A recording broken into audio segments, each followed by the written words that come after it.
Assalamualaikum warahmatullahi wabarakatuh. Berjumpa lagi di video saya belajar. Kali ini materinya adalah materi basis data kelas 11, yaitu bagaimana kita menggunakan query atau baik mulai dari DCL, kemudian DML, DDL pada basis data. DBMS yang kita gunakan kali ini adalah MySQL. Nanti mungkin sedikit berbeda kalau kita menggunakan database yang lain. Jadi untuk praktek ini kita menggunakan MySQL. Baik, yang pertama kita akan mencoba untuk menjalankan konsolnya. Jadi di MySQL ini kita bisa menggunakan konsol, perintah query, ataupun sebetulnya kalau kita menginstal di PC kita juga sudah mendapatkan berbasis UI, yaitu kita sudah punya phpMyAdmin kalau di MySQL.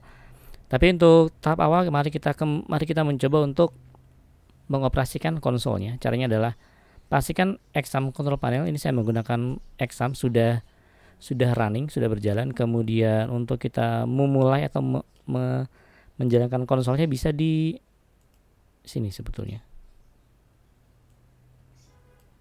Tinggal kita klik di shell-nya. Ini sudah akan langsung dia menjalankan shell-nya, atau cara klasiknya adalah kita membuka command prompt. Lalu kita biasanya menuju dulu ke direktori si MySQL-nya. Kebetulan saya menginstal direktorinya di drive C. Karena masih ada di sini, saya keluarkan dulu. Caranya cd kemudian titik-titik, ini dia keluar, lalu saya keluarkan lagi. Saya sudah ada di drive C. Jadi saya sekarang akan masuk ke exam dan langsung aja saya akan ke MySQL ya. Saya salah ketik. cd xampp kemudian drive-nya atau direktorinya adalah MySQL. Saya sudah masuk ke MySQL, kemudian selanjutnya kita tinggal jalankan pakai perintah MySQL dash atau strip u, ini berarti usernya. Usernya saya masih menggunakan user defaultnya yaitu root. Kalau ada passwordnya tinggal pakai dash p. Saya tidak pakai password defaultnya, jadi saya menggunakan cukup MySQL dash u root.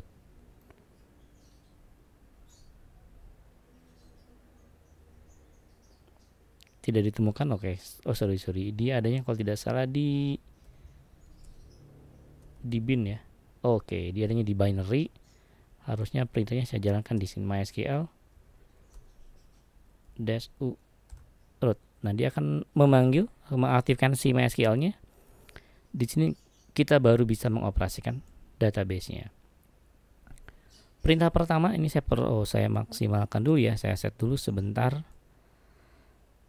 Oke, propertiesnya, fontnya supaya lebih jelas. Saya gunakan 24. Oke, seperti ini.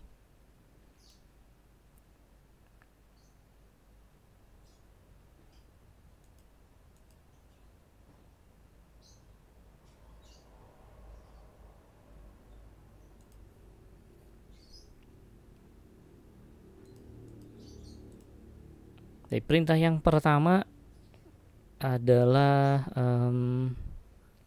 kita mulai dari perintah membuat database. Untuk membuat database kita tinggal menggunakan perintah create. Lalu nama database yang misalkan saya bikin inilah db latihan. Oh sorry, create database. Baru nama database-nya. Nama database-nya adalah db latihan.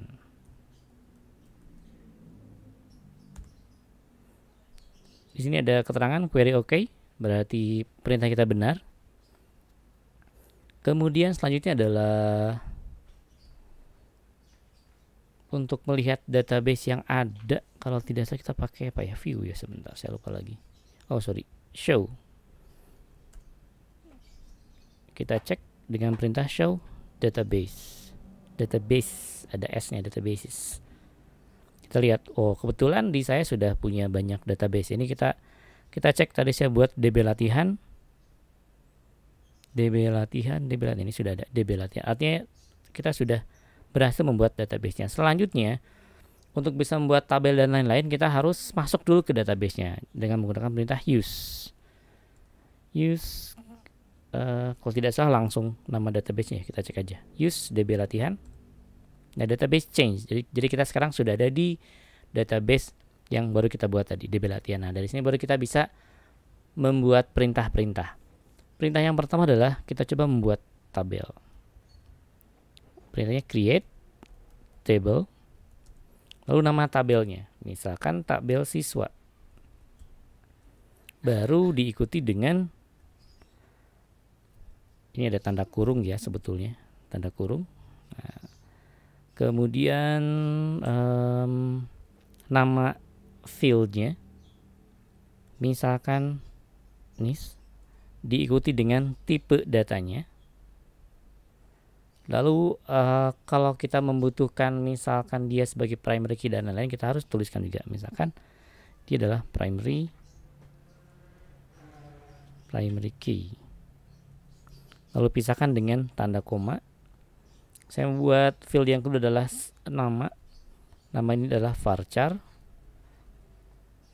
panjangnya adalah misalkan nama maksimal 40 lengthnya. Lalu ini dia mandatory, harus diisi, maka saya berikan tambahan not no. Lalu apalagi, misalkan di sini tempat lahir.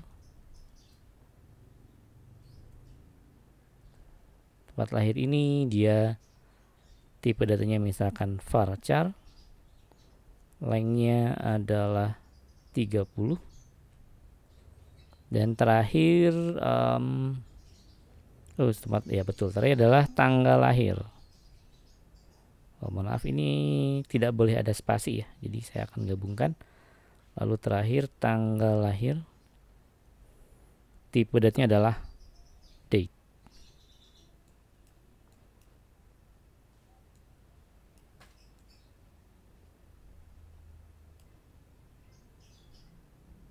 Kita tes, enter, query oke. Sekarang kita sudah membuat satu tabel. Nah, sama dengan tadi perintah melihat database, kita bisa menggunakan perintah show. Kalau mau ceknya tabel berarti show tables. Sudah ada. Kalau mau buat tabel yang lain, kita tinggal gunakan perintah yang sama, create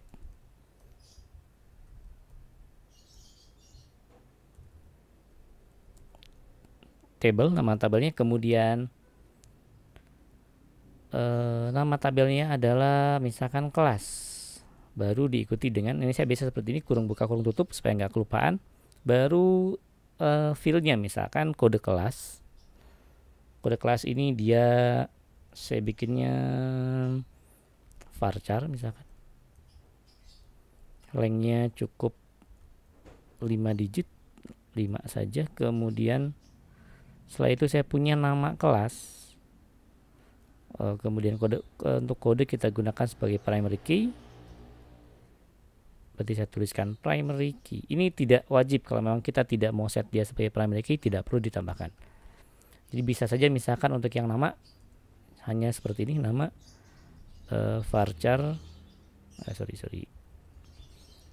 varchar dulu, baru lengthnya misalkan untuk nama kelas ini adalah 10 lengthnya. Jadi boleh cukup nama field dan tipe data. Terakhir misalkan nip wali kelasnya. Karena kita akan set ini wali kelas nanti sebagai foreign key, kita akan tambahkan foreign key. Tapi sementara wali kelas ini akan saya simpan hanya sebagai atau sifatnya statis, kita belum akan relasikan. Jadi wali kelas ini misalkan saya akan gunakan tipe-nya masih varchar dulu. Lengthnya cukup misalkan 35. Jangan lupa kita akhiri dengan titik koma di akhir kurung yang terakhir ya. Enter, query oke. Kita cek apakah sudah ada tabelnya dengan menggunakan query show tables. Nah, kita sudah punya 2 tabel. Berikutnya adalah bagaimana mengisi tabel tersebut. Nah, untuk mengisi kita akan menggunakan perintah insert. Insert into lalu nama tabelnya. Saya misalkan mau mengisi tabel siswa. Nah, ini karena saya mau ngisi, saya bingung nih. Saya lupa lagi fieldnya apa saja. Jadi kita bisa menggunakan perintah describe. Describe tabel siswa. Supaya saya bisa tahu tipe datanya apa saja. Tabel. Oh no, salah ketik ya. Describe tabel. TBL siswa. Nah, ini gunanya untuk mendeskripsikan atau mendescribe si tabelnya. Jadi saya bisa melihat. Saya harus memasukkan ke NIS nama tempat lahir dan tanggal lahir. Nah, berikutnya perintah memasukkan data ke dalam tabelnya. Misalkan kalau saya akan memasukkan data ke tabel siswa, maka perintahnya adalah insert into nama tabelnya apa? Nama tabelnya adalah tabel siswa. TBL siswa. Diikuti dengan cara pertama adalah kita sebutkan dulu fieldnya. Pakai tanda kurung. Fieldnya adalah NIS, lalu nama, tempat lahir, dan tanggal lahir. Baru values-nya atau nilai yang mau kita isikan. Kurung buka kurung tutup, perlu saya geser dulu. Nilainya adalah NIS-nya misalkan integer ya. NIS-nya adalah sekarang tuh 2021 2122 1001 misalkan. Koma, ini karena integer tidak perlu saya kasih kutip. Nama karena dia varchar, saya kasih tanda kutip tunggal. Namanya adalah misalkan Erik misalkan. Kemudian tempat lahirnya pakai tanda kutip karena dia varchar, Kuningan misalkan. Lalu tanggal lahirnya. Tanggal lahir ini dia pakai kutip, tetapi untuk nilai defaultnya untuk tanggal ini dia diawali dengan tahun dulu. Jadi 1985 strip bulan strip tanggal. Oke. Sudah masuk. Cara yang masih dengan cara yang pertama. Dengan cara yang pertama ini saya tekan tanda panah supaya lebih cepat. Dengan cara seperti ini kita boleh putar-putar. Jadi kalau kita menyebutkan fieldnya, boleh saja saya tulisnya seperti ini. Boleh nama dulu, kemudian NIS, tanggal lahir, baru tempat lahir. Ini boleh seperti ini. Jadi boleh tidak berurutan, tetapi kita wajib menyebutkan fieldnya, baru values. Nah, nanti si valuesnya ini menyesuaikan. Yang paling pertama apa? Nama, berarti kita isinya nama. Namanya misalkan Kal. Kemudian berikutnya adalah NIS. Kita isikan NIS-nya. NIS-nya adalah misalkan 21221003. Koma. Berikutnya kita lihat di perintahnya adalah setelah NIS tanggal lahir. Jadi kita harus masukkan tanggal lahirnya dulu. Misalkan 2000 strip bulan 11 misalkan, kemudian tanggal 23. Terakhir di sini baru tempat lahir. Kita tuliskan tempat lahirnya, koma, lalu tempat lahirnya. Tempat lahirnya misalkan Bandung. Kita cek, dia berhasil masuk.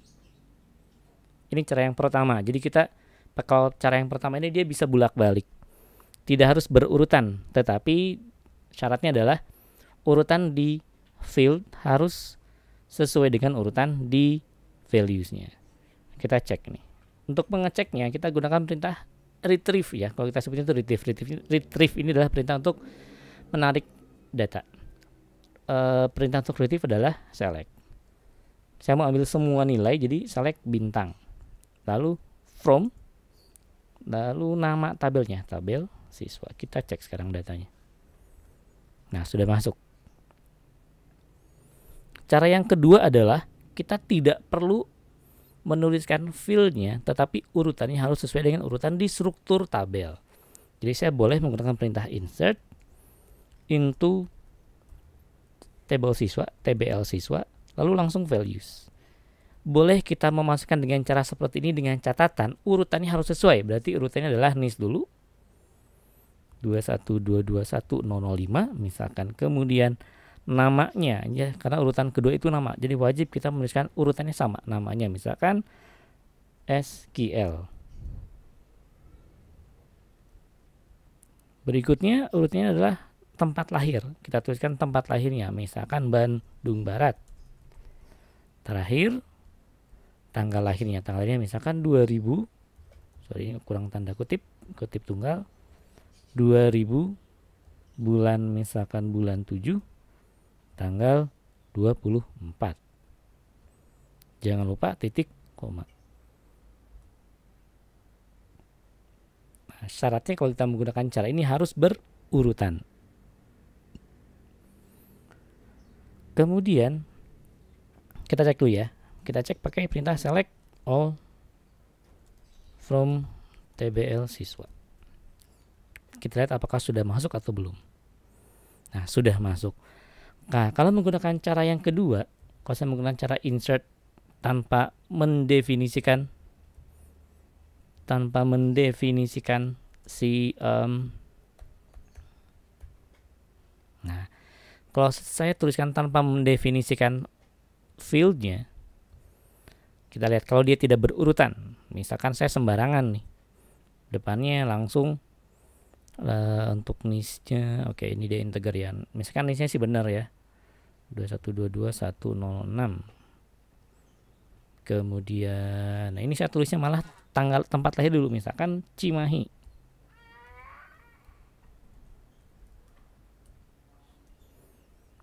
Baru kemudian namanya. Terakhir tanggal lahirnya, misalkan nih saya asal aja 200101.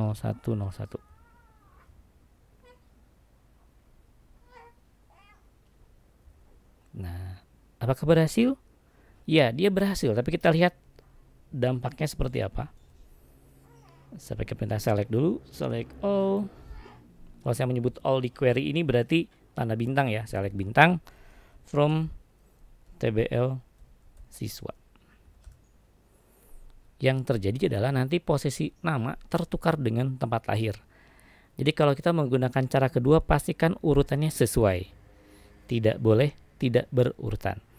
Dan kalau kita menggunakan cara yang kedua, itu wajib nilainya semua diisi. Kita lihat misalkan sebetulnya untuk tempat lahir dan tanggal lahir itu tidak wajib diisi. Karena tidak wajib diisi, maka saya bisa, kalau cara pertama saya bisa seperti ini. Insert into table siswa. Saya cukup mengisi hanya NIS dan nama. Karena tempat lahir di datanya, ketika kita define datanya, dia boleh kosong dulu, artinya kita tidak wajib. Jadi kita bisa isikan belakangan misalkan. Jadi saya cuman akan isikan dua field, NIS, nama, values. NIS dan nama, values-nya adalah untuk NIS-nya misalkan 21221009, namanya adalah Juna misalkan. Jangan lupa titik koma. Dengan cara yang pertama kita boleh. Kenapa boleh? Karena yang wajib diisi hanya NIS dan nama. Tapi kalau misalkan saya maksa, saya coba ya. Saya cuma masukkan ke satu nilai. Saya akan masukkannya hanya misalkan namanya saja. Apakah bisa?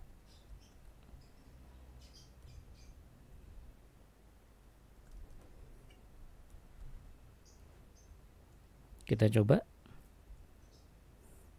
Nah, bisa tapi ada warning ya. Kenapa warning? Karena si NIS ini, oh ya, NISnya tadi kita tidak set not null ya. Cuma karena dia primary, dia kosong. Makanya ada warning. Kemudian kalau saya isikannya malah misalkan NIS-nya saja tanpa nama, sementara nama tadi kita coba setnya sebagai dia not null, nggak boleh kosong. Kita tes.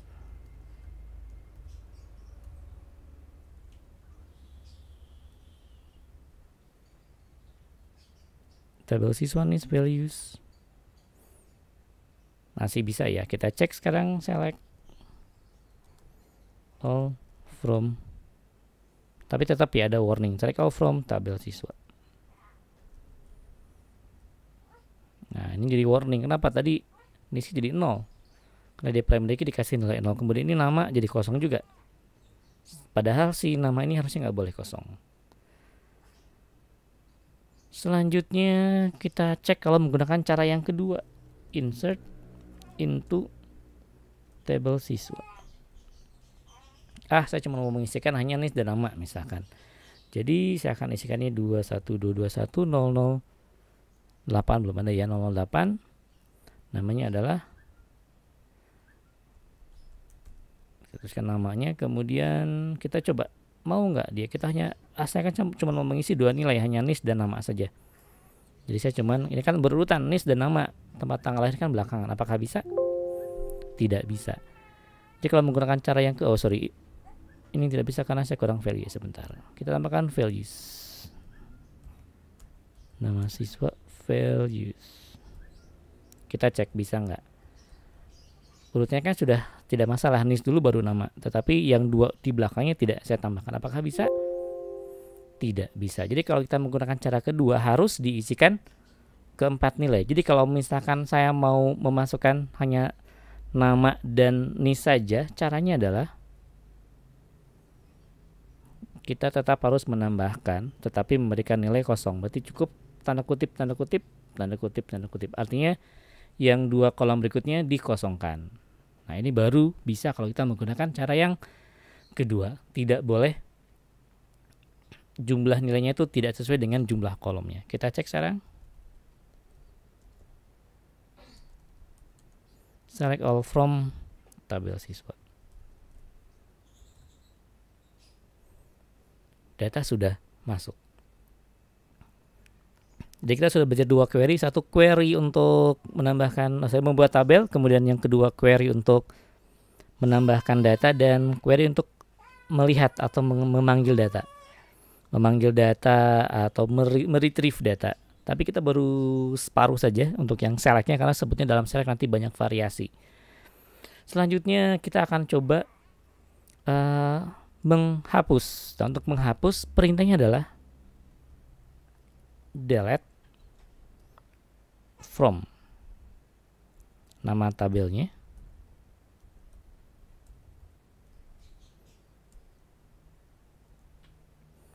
untuk perintah delete kita harus menggunakan keyword where.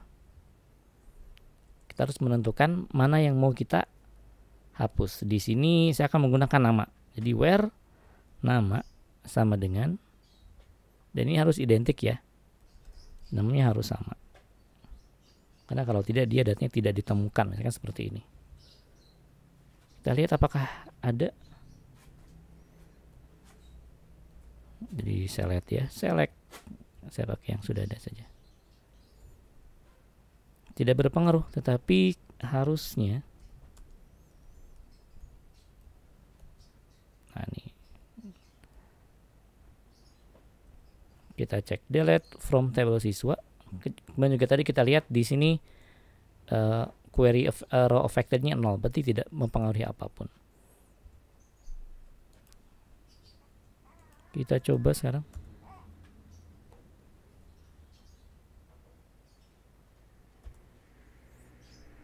Kita lihat one row affected, kita cek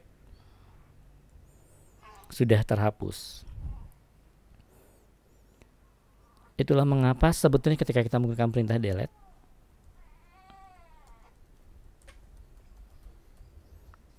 from nama tabel, kemudian where-nya sebaiknya kita menggunakan primary key-nya.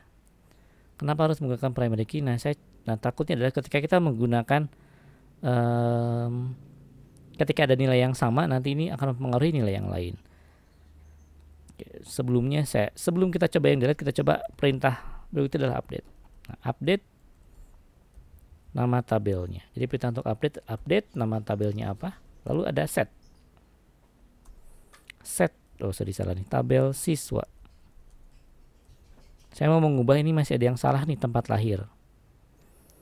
Set tempat lahir. Tempat lahirnya akan saya ubah. Awalnya kan ini kosong nih, yang 0 ini, atau yang Rudi ya, tempat lahir sama dengan awalnya Rudi, saya mau cek menjadi Cimahi karena kebalik dia. Jangan lupa tanda kutipnya karena dia varchar. Ini pun harus menggunakan where supaya datanya tidak salah mengubah. Where saya pakainya nis supaya tidak salah ya. Di sini Rudy ini yang salah adalah nisnya adalah 21. Oke, sebentar, malah jadi ini ya.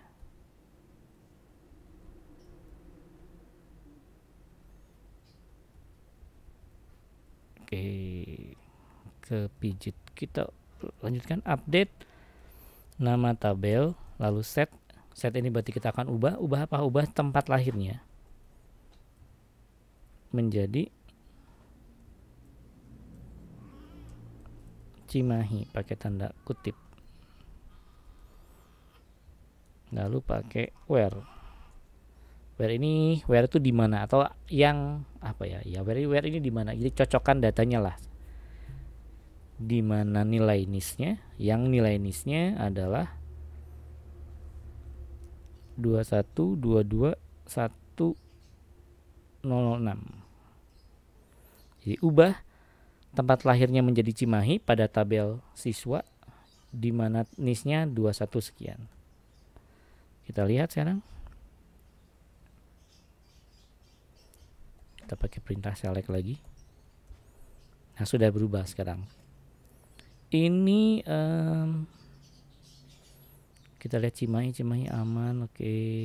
Kemudian saya akan ubah untuk yang ini tempat lahirnya sama dengan Cimahi juga. NIS-nya sekarang yang 21007.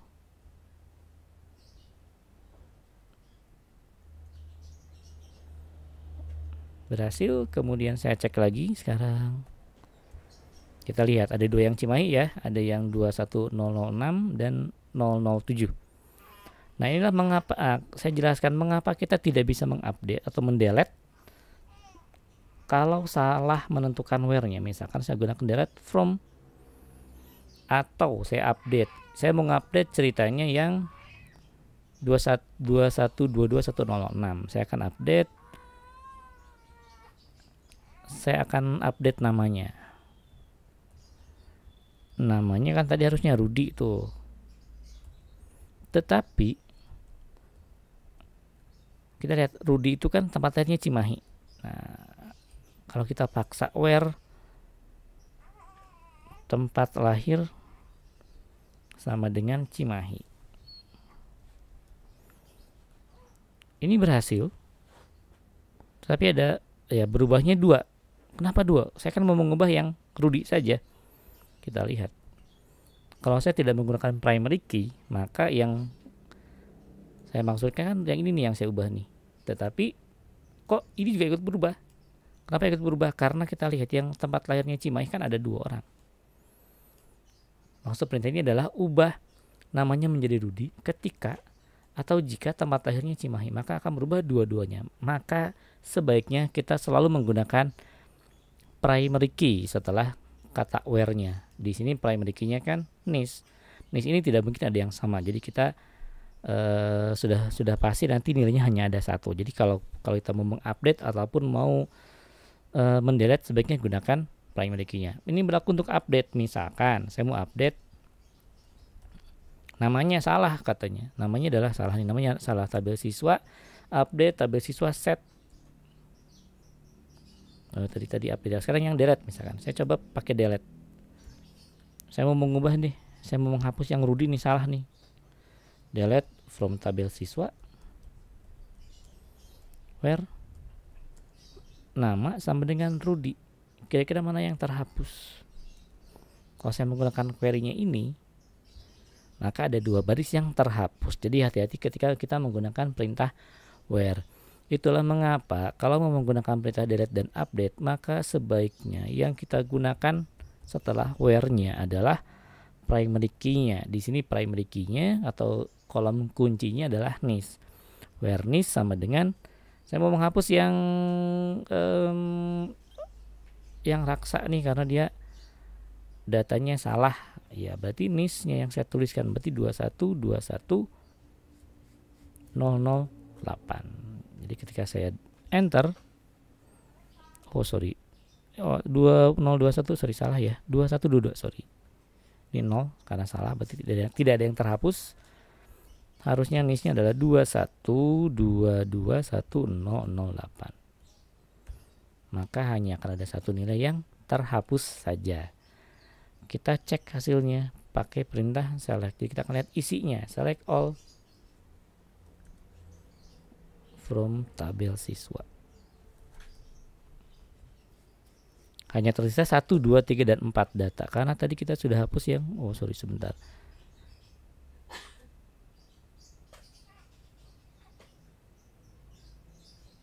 Ya, tadi sudah dihapus 2 ya. Sudah dihapus 2, Rudi dan Rudi dihapus 1, 2, 3, 4 ya. Betulnya tersisa 4 data saja.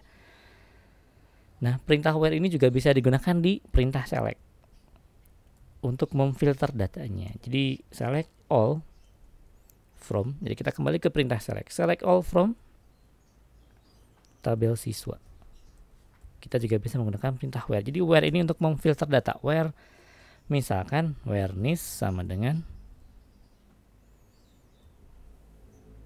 21221001.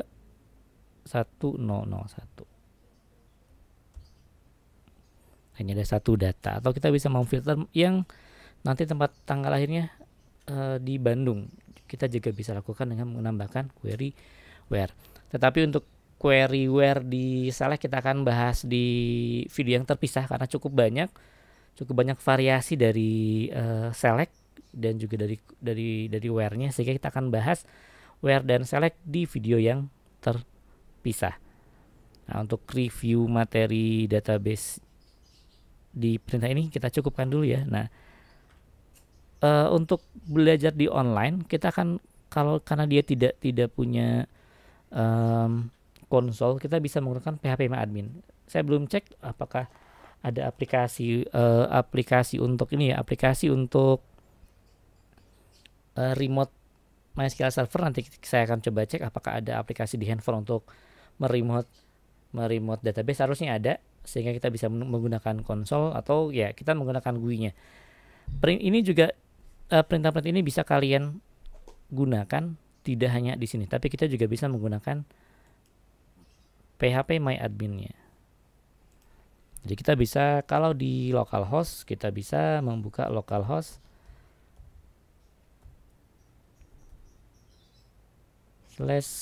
/phpMyAdmin.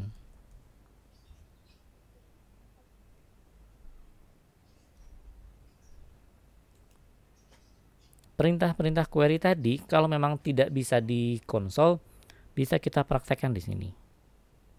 Misalkan saya akan select lagi ya, select all from tabel siswa. Tinggal saya klik go. Jadi tidak ada alasan tidak bisa praktek ya. Kalau tidak ada konsol boleh pakai ini.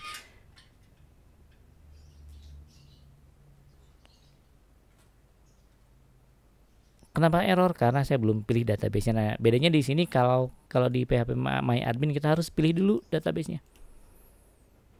Jadi saya klik dulu di DB latihan, baru saya gunakan SQL di sini. Select all from table siswa. Tinggal diklik go. Ini hasilnya. Ini sama saja dengan kita menggunakan konsol. Jadi silakan berlatih menggunakan query-query dasar ini, mulai dari membuat tabel, kemudian mengisikan, sampai dengan mengubah dan lain-lain. Silakan praktekkan menggunakan query. Bagi yang sudah bisa menggunakan PHPMyAdmin, tolong untuk tidak dulu menggunakan fitur-fitur lain selain fitur SQL ini. Jadi pembuatan tabel, kemudian pengisian tabel, semua dilakukan melalui query. Karena kita harus berlatih query-nya agar kalian lebih paham tentang query-nya dan lebih paham, lebih ingat cara menggunakan query-nya, tidak menggunakan fitur-fitur lain sementara ini ya. Kalau bisa menggunakan konsol, silakan menggunakan konsol. Kalaupun tidak bisa, gunakan si SQL, si query yang ada di GUI-nya. Jadi kita cukupkan dulu untuk video kali ini. Kita berjumpa di video selanjutnya. Terima kasih. Sampai berjumpa lagi di video selanjutnya.